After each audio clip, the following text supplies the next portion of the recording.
ഈശോമിശിഹായ്ക്ക് സ്തുതിയായിരിക്കട്ടെ. എനിക്ക് നിങ്ങളോടൊരു കാര്യം പറയാനുള്ളത് വിശുദ്ധ കുർബാനയെക്കുറിച്ചാണ്. വിശുദ്ധ കുർബാനയിൽ പങ്കെടുക്കുന്ന നമ്മൾ ഓരോരുത്തരും ഒരു കാര്യം മനസ്സിലാക്കണം.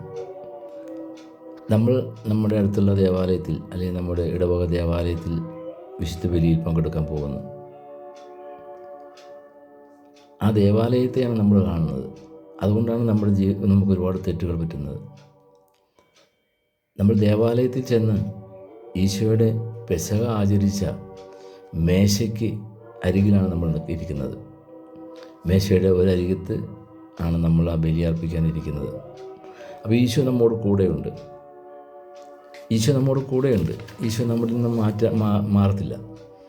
ആ പെസഹ ആചരിച്ച ആ അനുഭവമാണ് ഇന്ന് നമ്മുടെ ദേവാലയങ്ങളിൽ നടക്കുന്ന വിശുദ്ധ ബലി. ആ ബലിയിൽ നമ്മൾ ഒന്നുകൂടി ആഗ്രഹിച്ച് വിശ്വസിച്ചു കൊണ്ട് വേണം ആ ബലി പങ്കെടുക്കാൻ. ഇല്ലെങ്കിൽ ആ ബലി പാഴായിപ്പോവും. ഈശോയുടെ പെസഹ ആചരിച്ച നിമിഷത്തിൽ യൂദാസും ആ മേശയുടെ അരികത്തുണ്ടായിരുന്നു അല്ലേ? ഒറ്റിക്കൊടുത്ത യൂദാസ് ആ മേശയുടെ അരികിൽ വന്നിരുന്നു, ആ പെസഹ ഭക്ഷിച്ചു അല്ലേ? നമ്മൾ വായിച്ചിട്ടില്ലേ? ബൈബിൾ വായിച്ചിട്ടില്ലേ? പെസഹ ആചരിച്ച് മത്തായിയുടെ സുവിശേഷം 26 തിരുവചനത്തിൻ്റെ 17 മുതൽ വചനങ്ങൾ വളരെ വ്യക്തമായിട്ട് പറയുന്നുണ്ട് പെസഹ ആചരിച്ചത് ഈശോ. അപ്പോൾ നമ്മളും ആ പെസഹ ആചരിക്കാനാണ് നമ്മൾ ഈ ദിവസവും പള്ളിയിൽ പോകുന്നത്. അപ്പോൾ പെസഹ ആചരിക്കുമ്പം ആ യൂദാസിനെ പോലെ ഒറ്റിക്കൊടുക്കുന്നൊരു മകനായിട്ട് നമ്മളാകാൻ പാടില്ല. യൂദാസ് ഒറ്റിക്കൊടുത്തു ഈശോയെ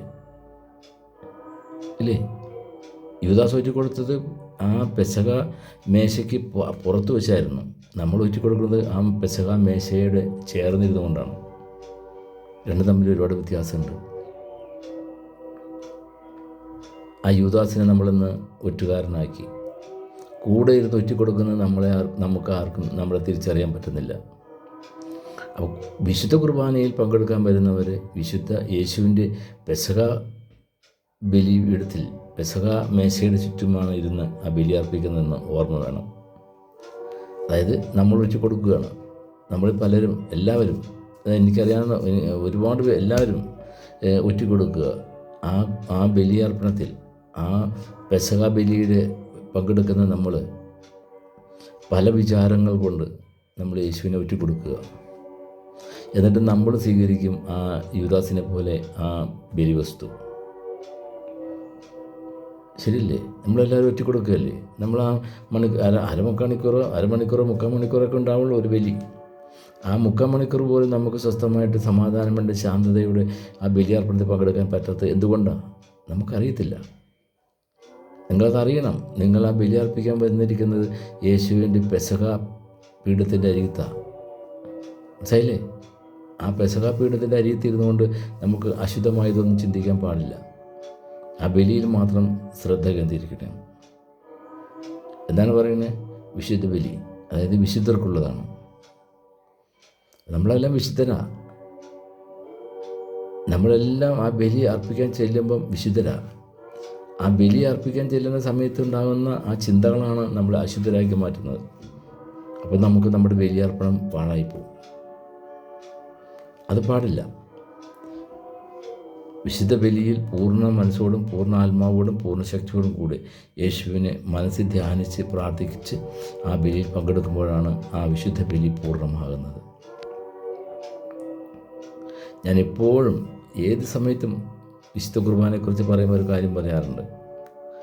നിങ്ങളൊന്ന് വായിച്ച് നോക്കണം.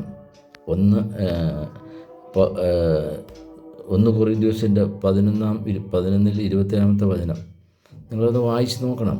എല്ലാവരും ഒന്ന് വായിച്ച് നോക്കണം. എന്നിട്ട് സ്വന്തം ചോദിക്കണം മനസ്സാക്ഷിയോട്, ഞാൻ യോഗ്യതയോടു കൂടിയാണോ ഈ അപ്പം ഭക്ഷിക്കുന്നത് എന്ന്. കർത്താവിൻ്റെ ശരീര രക്തം ഭക്ഷിക്കുന്നത് ഞാൻ യോഗ്യതയോടു കൂടിയാണോ എന്നൊന്ന് ചിന്തിച്ച് നോക്കണം. അപ്പം നമുക്ക് മനസ്സിലാവും, ഞാൻ അർപ്പിക്കുന്ന ബലിയിൽ എനിക്ക് യോഗ്യതയില്ല. ഞാൻ യോഗ്യതയില്ലാണ്ടാണ് ആ അപ്പം ഈശോയുടെ ശരീര രക്തം ഭക്ഷിക്കുന്നത്. ആ യോഗ്യതയിലേക്ക് കടന്നു വരാൻ വേണ്ടിയിട്ട് ആദ്യത്തെ പടിയാണ് നിങ്ങൾ ദേവാലയത്തെ അല്ല കാണേണ്ടത്. നിങ്ങൾ കാണേണ്ടത് യേശുവിൻ്റെ പെസഹ ആചരിച്ച ആ മേശയാണ് കാണേണ്ടത്. ആ മേശയുടെ അരികിൽ ഈശോയുടെ കൂടെയാണ് നിങ്ങൾ ഇരിക്കുന്നതെന്ന് നിങ്ങൾ വിശ്വസിക്കണം. അപ്പോൾ മാത്രമേ ഈശോയുടെ ആത്മാവ് നമ്മുടെ മേലുണ്ടാകത്തുള്ളൂ. പല വിചാരത്തിനുള്ള സമയം നമുക്ക് ഒരുപാടുണ്ട്. പക്ഷേ ഈ ഒരു സമയം, ദേവാലയത്തിൽ വരുന്ന ആ ഒരു സമയം നമ്മളത് മാറ്റിവെക്കണമെങ്കിൽ നമ്മൾ ഇരിക്കുന്നത് ഈശോയുടെ ആ പെസഹ ആചരിച്ച മേശയുടെ അരികിലാണ് എന്നുള്ളത് നിങ്ങൾ മറക്കരുത്. ഇത് വളരെ ആഗ്രഹത്തോടെ തന്നെ പറയുകയാണ്. എല്ലാവരും രക്ഷപ്പെടണം, എല്ലാവരും യേശുവിൻ്റെ കൃപയിൽ ജീവിക്കണം, എല്ലാവരും യേശുവിനെ താങ്ങണം. യേശു നമ്മളെ താങ്ങിക്കൊണ്ട് നടക്കണം, യേശു നമ്മളെ താങ്ങണം. ഏതാപത്തിലും യേശു നമ്മുടെ കൂടെ ഉണ്ടാകണം. അതിന് ഇത് നമ്മുടെ കൂടെ ഉണ്ടാകണം. യേശുവിൻ്റെ ശരീരരക്തം നമ്മുടെ കൂടെ ഉണ്ടാകണം. അത് നമ്മളിൽ വസിക്കണം. അത് നമ്മുടെ ശരീരത്തിലുണ്ടാകണം, നമ്മുടെ മനസ്സിലുണ്ടാകണം, നമ്മുടെ മനസ്സാക്ഷിയിലുണ്ടാകണം. അതുകൊണ്ട് വിശുദ്ധ കുർബാന ഇനി സ്വീകരിക്കാൻ പോകുന്നവർ ഈ ഒരു കാര്യം മനസ്സിൽ വെച്ചേക്കുക.